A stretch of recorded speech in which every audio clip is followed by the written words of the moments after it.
Jarene wong sing eroh bayaranku pas ngejob adang niki ngomongnya yo akeh, tapi pas waya eroh gaweane, masya Allah. Halo Cah, balik meneh ning kontene Mbak Titin yo. Iya yo Cah, abote gaweane wong ngejob masak lan adang. Kowe nek sing gong tau roh kene-kene tak dudohno. Dino iki aku ngejob adang masak ning omahe wong sing ape nyewu. Nek biasane masakku ning dandang ompreng, dino iki aku masak ning dandang kukusan. Lah duwene dandang kukusan iki sing duwe omah, dadi masake yo ning kukusan. Iki masake sistem medhun ning ngisor terus disiram. Nek ada nganggo kukusan ngene iki, berase ditapung dhisik, engko nek wis kekel terus didono ning ember baru disiram nganggo banyu panas. Biasane sego nek ngene iki luwih akeh mekare daripada disiram ning dhuwur. Tapi nek mbok takoki, penak endi Mbak kowe masak siraman ning dhuwur apa didono ning ngisor? Nek aku yo penak siraman ning dhuwur, ora ngedan-ngedono. Cukup disiram sepisan utawa pindho langsung mateng ning dhuwur. Dino iki jobku masak ora nrimo adang sego tok. Iki karo nyambi gawe bumbon nggo gawe lawuh. Iki mono ceritane ape tak sambi gawe lawuh, ternyata sing rewang morot. Dadi masak lawuhe dicandak sing rewang. Yo alhamdulillah ngringano gaweku sithik. Jane masak ning dandang kukusan ngene iki cah yo penak. Nek mateng langsung junjung kukusane ditumplek langsung blek. Tapi gak penake iku nek dandang kukusan ngene iki munggahe ora iso akeh cah. Paling mentok cuma sampai mau 4 kilo tok.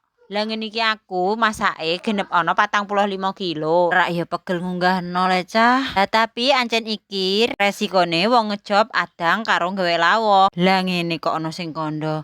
Kowe nak masak bayaran ra akeh. Lah iya le Mbak, delokne rekosone penggaweanku. Dadi nek entuke lumayan iku ya wis sepadan karo penggaweane. Dan penggawean ngene iki urung tentu angger wong iso nglakoni lho Cah. Nek dadi kowe seneng adang ning ndi Cah? Seneng adang ning dandang kukusan ngene iki apa seneng adang ning dandang ompreng sing gedhe ngene iku? Pokoke adang ning dua jenis dandang berbeda iku ana plus minuse yo. Nek aku yo seneng adang ning dandang sing kamote akeh. Bendang masake dinten cepet gendang bar. Ngene iki caraku lek adang bendang entuk akeh ning dandang kukusan, berase tak tapungno dhisik, tak siram kabeh sik ning ember sing akeh. Sego karone nak wis medhun kabeh, nak ape munggah kan cepet.